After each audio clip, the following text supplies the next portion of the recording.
This is Inspiring Design, where unique innovators come together to share their knowledge, share their insight, and keep us up to date with the latest industry trends.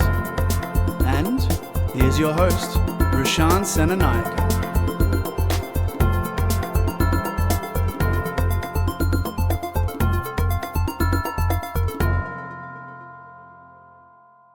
What's up, listeners? It's Roshan here. Welcome to episode 14 of Inspiring Design with yours truly. We're here with a special guest, Nathan Kane from CBRE. Today's going to be all about graphic design.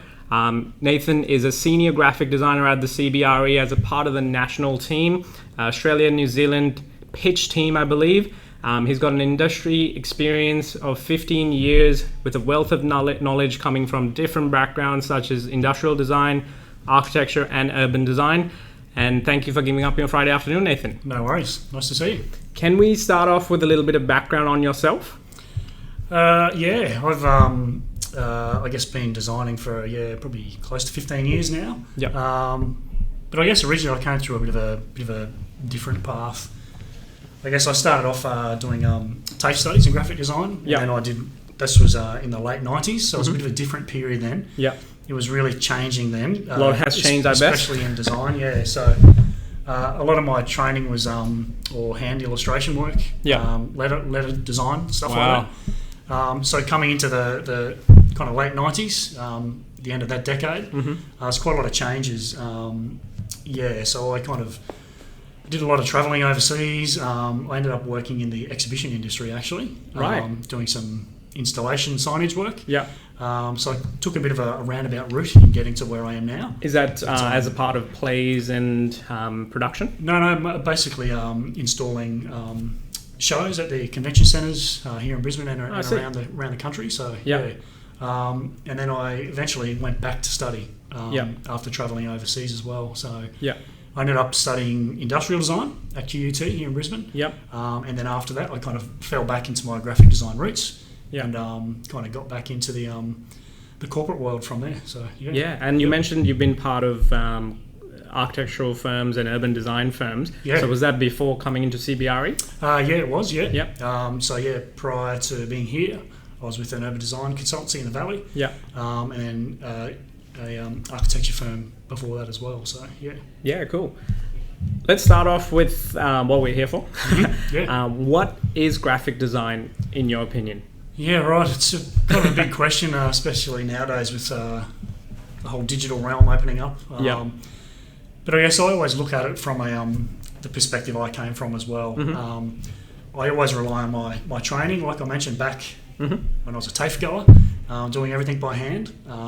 It's a world away from what I do now, but I still apply a lot of that stuff that I learnt in my day-to-day job now. But graphic design, as I see it now, in my world, in the corporate arena, is basically communication, allowing the company I'm working for to communicate successfully and clearly to clients. And it can be tricky nowadays. There's lots of communication, visual communication, and everyone knows all the different channels now. So it can get a bit crowded. So we just try to cut through as best we can in delivering what we need to deliver to clients. So, do you see a difference between print and digital? Yes, it's probably been one of the big changes, particularly in the last 6 or 7 years since I've been in this role. We did do a lot of print based stuff. But that's changed dramatically. We've really noticed that even in what our clients are asking for and what we're delivering to clients is a lot less reliance on print. Right. And it's been a big transition to digital output. That's a good thing. Yeah, it is a good thing. It is a bad thing as well. Sometimes you can do a lot more creative things in the print arena. But the big plus is it gives us a lot more time to do what we need to do in meeting deadlines particularly. It gives us a bit more leeway there. So I see. So it has its ups and downs, but that's been a big change. Not that we don't do any prints anymore, we still do, but it's a lot less than what we used to. So tell me a little bit about what a normal graphic designer's day looks like in the corporate world, because I know a lot of the listeners, and I've had that experience working as a graphic designer in an architectural firm. Yeah. So I just want to understand how it's like from a completely different industry as well. What's your average day look like? Yeah, so an average day, depending on what jobs I've been allocated to. So I work as part of a national team, Australia and New Zealand. So there's 3 or 4 designers in that team, and we also have pitch managers. So we actually respond to tenders to win work for the business. Yeah. So depending on which job we've been allocated to and what the time frame is for that, that completely kind of dictates what we're doing. Yeah. We might be preparing one that we've got the word that we know that one's coming up, or we might be in the process of meeting a tender deadline. So, but a typical day, is depending on what stage of that job we're up to. If we're kicking a job off, we'll get all the input from the teams who we're doing the job for, who the client is, trying to understand the clients, what the client might like to see, in order to give us a bit of an edge over our competitors. So it's determining that at the initial stages, and once I get into the thick of the design process, generally it can be a bit of a heads down approach, getting into the nitty gritty in InDesign world or Illustrator land. So that's what I wanted to ask actually. So when you begin that design process, do you still do hand sketching, paper on pen, or jump straight onto one of the Adobe softwares or the computer? It varies, but I guess over time I've kind of learnt myself. I know what I need to do, so and time frames can be quite compressed sometimes, so I'm very conscious of that. So quite often I'll just go straight into the digital component of it. There might be some sketching out in some keywords to develop a bit of a theme for what we're doing, in conjunction with other people, my pitch manager. But generally, for my part, I go pretty much heavily into the digital component straight up. I would like to be able to do more hand stuff, hand generated content, but it's kind of outdated. Not outdated, but I guess just in what we do here, it can kind of fall by the wayside. I think in a corporate environment, it's quite fast paced as well. So sometimes definitely. you don't have the luxury of spending that half a day or a couple of days on, exploring some sketches. Yeah, definitely. But if the job does require that, sometimes we might go for a bit of a hand drawn kind of bespoke kind of look. Going back to my industrial design days. Doing bring out the Colbic markers. Yeah, that's right. Yeah, it would be great. I've still got all that at home, but it would be good to do that, and I do miss that sometimes. So, but maybe. Yeah. No, that's great. And one of the questions that I get a lot from the listeners are understanding how one becomes a graphic designer.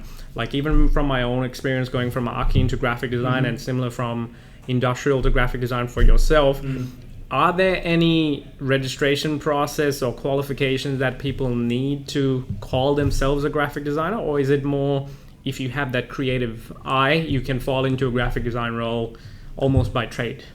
Yeah, well, I think nowadays, it's so accessible to virtually anyone who has an internet connection, a good computer, and relevant software. Or in saying that, like we were just talking about, hand skills, hand drawing techniques, which sometimes I think are just as important. I've just said I don't use them that much, but I think that is super valuable. Graphic designers' kind of little kitty of tools. If you have that hand drawing capability, use it as much as you can. But in terms of formal qualifications, I think there is, and I do have a formal qualification back in my day going through TAFE, which was invaluable in getting me started and learning all the basic elements and principles of design. I think if you get a good grounding in that, that will help you tremendously in your day-to-day work. Because even though it is accessible and anyone can use InDesign once they learn it, or Photoshop or whatever, if you've still had a formal education and you know what you're doing and you've got a good eye, that will kind of separate you from the average kind of Joe who's learning software. So it is accessible, but I think it is good if you do have some formal training. And I think the university, or if you're going through some formal qualification, it forces you to use that software rather than sit there and I think watch YouTube tutorials. Yeah, that's right. Yeah. And I mean, it's all helpful. Like even I do now when I get the chance at work. If I'm unfamiliar with a technique or a digital, component of what I'm working with, the internet is incredibly valuable. Of course. Yeah. So it's it's a great tool. Yep. Do you actually have a resource that you refer to whenever you need to learn something? Because I know a lot of my students always ask me, going, where can I learn Photoshop? Where can I learn InDesign? Yeah. Is it just YouTube, or do you have anything else that you use? Here at CBRE, we do have formal kind of learning avenues to go through, which I think was lynda.com, but now it's switched over to LinkedIn Learning, I think it is. Possibly. So that is available to us, and I have used that quite a bit in the past. If I want to learn something formally in the kind of the correct way, I'll try to do that. But on the fly, if I'm trying to figure something out, generally I will just, Google or get YouTube. Online, Google, there's lots of websites and kind of less kind of formal routes to help you out. But in saying that, I use the Adobe Creative Suite every day. They do have a lot of tools as well. They do. To enable you to get up and running if you're unfamiliar with something. That's often a good first go-to place. Yeah, perfect. Now, I mentioned before my background was I have some experience in graphic design, and one of my companies, we do service graphic design services with logo designs, websites, and so on to small businesses and entrepreneurs. And in that process, we use more or less just YouTube something or the Adobe Creative Suite. And everything that we're doing is primarily based in the Adobe Suite. I think the three main ones, Adobe Illustrator, Photoshop, and InDesign, are the three go-tos. Along with maybe Bridge sometimes, and depending if there's video work, After Effects, or something like that. What's your experience with where Adobe stands? Are there other software packages that people use? Yeah, well, I mean, I've been pretty much a solid convert to the Adobe Creative Suite. I guess originally I did use CorelDRAW. I see. Back in the day, which was great. But we made the switch where I used to work to the Creative Suite, and it was kind of a choice we didn't have to make, which was kind of good. But I really probably don't know what else there is besides Creative Suite at the moment. This was the question that I had, and I'm actually thinking, I don't think there is a competitor. A valid one anyway. Yeah, I think CorelDRAW might still be around. And I think there might be other couple of... I believe they had Photo Paint. I know in high school they did get us to use Photo Paint a few times, but other than that, it never got any grounds. But no, I'm sure there is, but in my world, it's Creative Suite, and it's a fantastic tool. We have available to us here our license. We have all the tools available to us through Creative Suite. And I'd always like to explore some of the other tools, the video editing stuff, a bit more. And a couple of the guys who I work with in Sydney. They are video geniuses. I see. So, we're always interested in spreading the love, learning new tools, new techniques and tools as well. So, going forward, a bit of video work might be on the cards. Awesome. So, Adobe's software is obviously a very complex learning curve. You can't just pick it up and start using it like let's say Microsoft Word. There is a lot of nitty-gritty, and one of the times that I actually ran into an Adobe expert at one of these conferences, he actually mentioned that you will never know everything in the software. And I said, well, do you actually know everything, or are there people in Adobe that might know? He's like, no. All our designers and developers still don't know. They're finding potential as we go, and we keep adding features to it.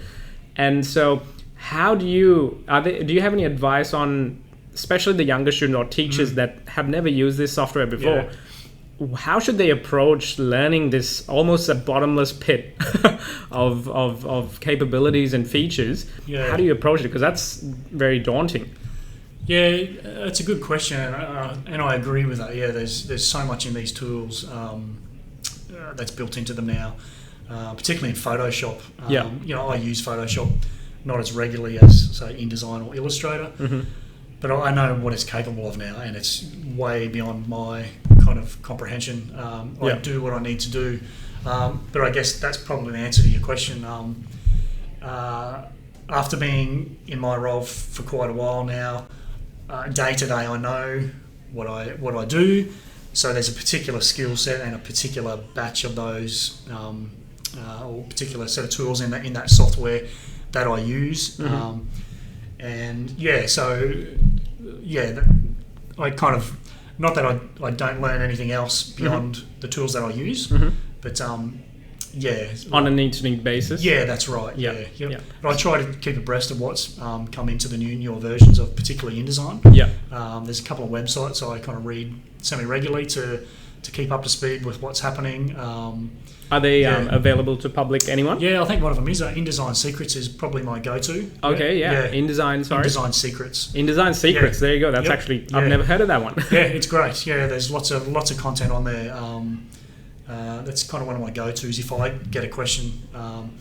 I guess what you were saying before about people learning InDesign as well.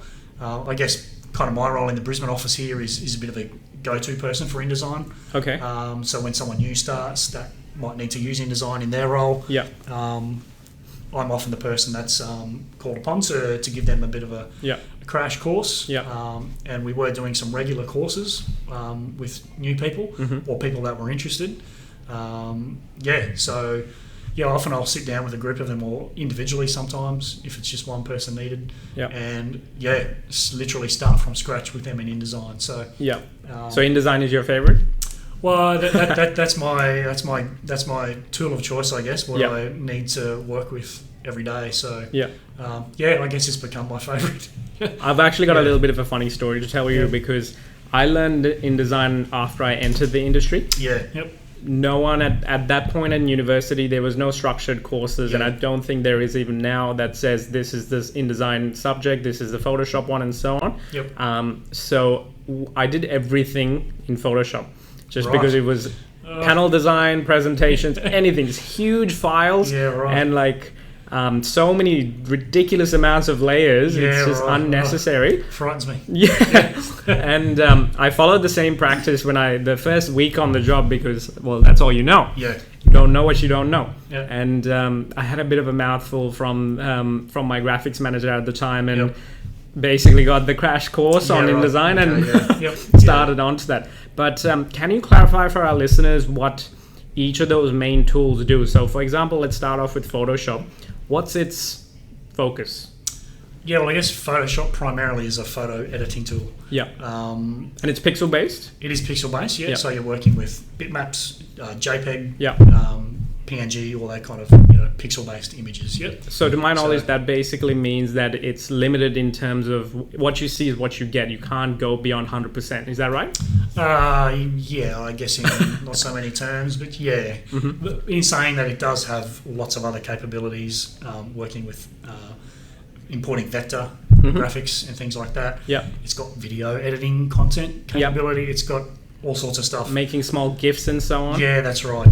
Lots of stuff. Kind of going back to your last question, talking about learning things in software. Like I said, Photoshop has so much stuff I don't even really know its full capabilities now. But primarily it's a photo editing tool. Cool. So what about Illustrator? Illustrator works with vector graphics, which I don't use it as much. It's probably my secondary kind of tool, but I really love working in Illustrator. I really have a thing for vector graphics. And for layman's terms, how do you explain vector? Vector graphics, so they're it's just it's basically shape-based editing. So you're working with lines and nodes.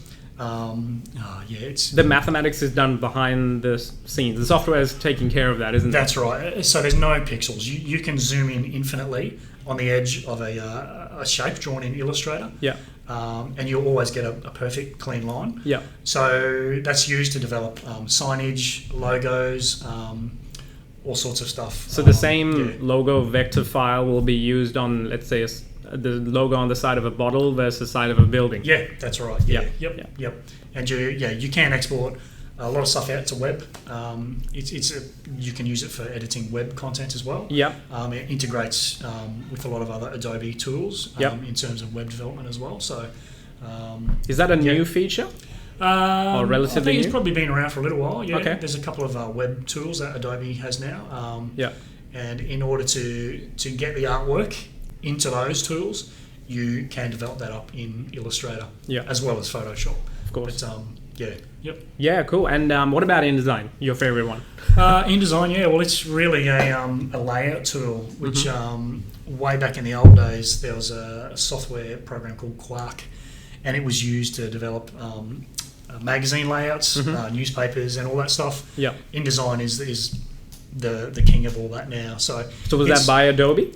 No, I think that was Macromedia, or someone similar to that. But now, InDesign is used to any magazine you see, any newspaper. Pretty much will be put together in InDesign. Wow. Even books, you can any sort of publication will be put together in InDesign. Yeah. So it combines kind of the previous two we were talking about, Photoshop and Illustrator. It's almost the software that brings it all together, isn't it? That's right. Yeah. Yeah. And I've seen capabilities in the new Creative Suite Creative Cloud InDesign. That you can plug into, let's say, Apple magazines on the newspaper app and things like that. Yeah, right. Is that have you any experience in that? I haven't got an experience with that, but it's. I've just seen the preset. It's evolving all the time, and there's some really exciting stuff happening. The whole digital world's opening up, and it's kind of really fluid now. You can design for anything. And that's probably been one of the biggest parts of InDesign that's evolved over the last couple of years is stepping away from just that designing for print media, which is what we were talking about earlier on. So from the same set of files you're working on in InDesign now, you can export that out to print via a press-ready PDF to a printer, hard copy. But at the same time, you can export that to web, EPUB animated files as well. So it's really evolved into the output from your single piece of artwork. Yeah, brilliant. And how do you see the technology change? Like, I'm going to throw in a few buzzwords that adhere to all the design disciplines, like VR, AR, augmented reality, and artificial intelligence. Do you see these technology changes impacting, let's say, graphic design or even the Adobe software? I think it definitely will. It is now. Yes. Short answer, yes. Yeah, that's right. All that stuff. I'm sure we'll see dramatic change over the next, few years. Long term, definitely. There'll be a dramatic change into what we design for. It's happening now. Like I said, we've changed from print to kind of digital. We're even investigating, the team I work for now, in all of this stuff you're talking about, AR, VR. It's happening now, particularly the industry we're in, real estate. I think they're pretty keen to adopt a lot of that technology. Definitely, because I feel like whenever someone can experience even putting on an Oculus Go and viewing, let's say, the website in immersion, it's still at that point where you're just seeing a screen. But I feel like graphic designers will eventually have to learn how to bridge that gap between creating immersion graphics, or I don't know, maybe there's not even a terminology at the moment. But I feel like that hasn't happened yet. But it's on that brink. So even in real estate, I feel like they're going to need exactly that. Well, we start stepping away from, I guess, pure graphic design then, and what you're talking about is, interface design, UX design, all of that stuff. It's a massive crossover, and that's why I think it's kind of hard to distinguish yourself just as a graphic designer, because it is kind of greying into other areas now. It's almost like you need skills from all these different disciplines under your belt. Yeah, you do. But I guess what I was saying earlier, in reflecting on my initial design training, that's why it's so valuable, I think, to have that basic design training underpin what you do. Because people can design cool, virtual reality graphics and augmented reality graphics overlaid on top of all sorts of cool stuff. Yeah. But it's really important to have that proper design training underneath to ensure that the clients or the user can get the most of what you are designing for them. 'Cause sometimes that gets a bit lost in all this digital technology now, that we're capable of doing all this incredible stuff and this beautiful looking, designs and things like that. But I think sometimes we get a bit lost in remembering that we're actually designing for people. Yep. That's really important. Yep. So I think no matter what sort of designer you are, that's really important. And to have that underlying design principles of what you're doing is for people, I think is really crucial. I'm actually glad you mentioned the human element, because one of my specialities is design thinking. That's human-centered design. Yep. And how does your experience in graphic design fall into that? Like I think you were on the pathway to answering that. Where do you, let's say for example in your context, where do you point that human element to from a corporate point of view? Yeah, well, in our business, so I guess what I was saying before, maybe sometimes when we kick off a job, we'll sit down and maybe analyse the clients and try and understand, because sometimes our jobs go to individual people. So right at that kind of really refined scale, we try to sometimes identify particular people and how they like to read content, whether it's on their phone or as a hard copy. Yep. So sometimes we might try to develop a particular job specifically for that one person. Yep. How they might read that particular job in order to get, basically a sale from them. Do you then go into the detail of actually developing a persona card for those people? Yes, sometimes we do, yeah. Brilliant. Yeah, so in my role, I work with a manager, a pitch manager. So they basically pull the content together from the team that we're working for, and then all that information will be channeled through the designer. Yeah. So often, we'll sit down with our pitch manager and the team and try to ascertain who it's for. Yep. And sometimes we will try and design for a particular person. Brilliant. Or sometimes it may be for 4 or 5 people at a particular company. We might try to understand that company or that business, their mission, vision, and so on. What are their goals? What are they trying to achieve? Yep. So then we might tailor our job, even through the pitch manager, through how they word the submission. Yep. And what themes, what visual theme or keywords we might use, and then that comes through me as to how I might design the overall product, how it will look, to actually respond to the needs of those people or that person. So brilliant. And going back to that AI, obviously, if we compare, let's say, the capabilities of Photoshop compared to CS before the CS suite, even. They had the spot healing brush, for example. It's now just a click, and your pimples are gone. That's incredible, Or the red eye tool, it's almost 1 click, 2 clicks, and it's gone. And so it's become much more user friendly. And if we compare that to the previous version, you actually have to know a lot of editing capabilities if you want to remove a red eye, for example. So, do you think that that's the artificial intelligence that's being built and evolving through those programs, and it's going to keep getting more powerful? Yeah, I'm sure it will. Some of those tools you mentioned in Photoshop, the Content Aware tool, I don't know if you're familiar with that. It's just mind-blowing sometimes, the results it gives you. They are developing lots of artificial intelligence into their products. I think particularly, again, Adobe, they have a thing called Adobe Sensei now, which is their artificial intelligence kind of platform. Yeah. Is that the one where you can ask questions from it? Yeah, but I'm not entirely sure of the complete workings of it, but they are building it into their products. Yep. which is in particular tools like you were talking about. I hope it's not like the Microsoft paperclip Maybe. from the 90s. I've seen him for a while, but yeah. Hopefully it's not like that.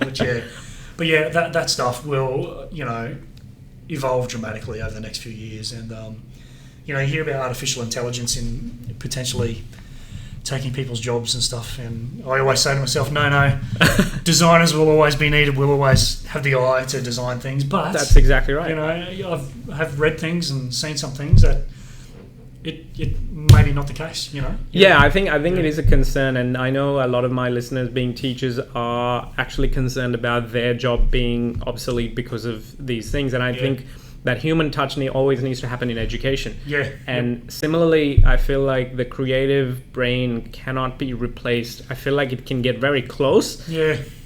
I don't know. I think this is an interesting time. I feel like that change is happening. Yeah. And I feel like you still need a designer. I feel like to empathize with the the client or that end user. Yep. You can only code so much artificial intelligence to, I feel like, empathize with a human being. Yeah.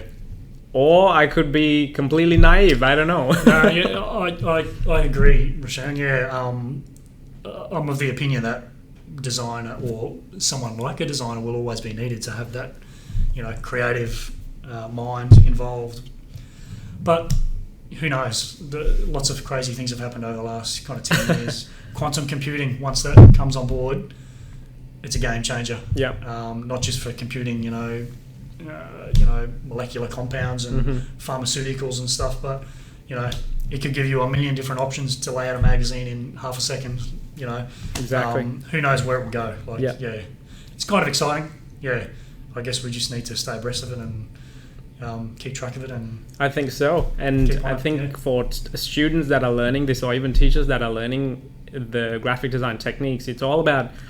There's way too much information, I feel like, to go, yep, cool, I'm done. It's a continuous process, a practice almost, of playing with the software, exploring these things, going and learning, talking to experts such as yourself, just gathering information and just putting it into practice. Yeah. And I feel like that's the best way that I've learned. What are your thoughts? That's right. Like I said, when I teach people here at CBRE learning InDesign for the first time, I'll tell them everything, as much as I can in a short period of time. But I always say, come back to me if you've got any questions, or I'm happy to help you out. Yeah. Sometimes they find things that I'm unfamiliar with, and that's great. I'm always happy to learn as well. Yeah. But yeah, I'm not the oracle of InDesign. I only know as much as I know. They should have called Sensei that. I feel like that sounds cooler. The oracle. Yeah. Maybe. Yeah. It's a bit Matrix. It is a little bit Matrix. Right. Yeah. No, well, Nathan, I think that's all the time we have for today. Thank you so much for giving up your time. Yeah. Do you have any last piece of advice for the listeners, being students and teachers and other designers? Any last words? Yeah, I guess if you're interested in design or art. I mean, I was as a kid. I didn't know I wanted to be a graphic designer, but I always loved to draw, make things, make model aeroplanes, all sorts of things. Yep. Creative stuff as a kid. Jump into it. Go with it. Like we've just been talking about, there's so many tools available to you now. If I had all the tools available to me now when I first started studying or left school, it's really exciting, and it's nice to be involved with creating things. Even though I'm in the corporate world, it's still really nice to be able to create something, whether it's to write, draw, sing, whatever. I think it's a really kind of valuable occupation, and really make the most of it. Don't be scared. Jump in, learn. There's so much to learn about. Have fun. Just really jump in and make the most of it. Yeah. There you go, guys. You've heard it here first, and that was Nathan Kane giving up his time on graphic design. Thank you so much, Nathan, and hope you have a great weekend. No worries. You too. Thanks, Rashan.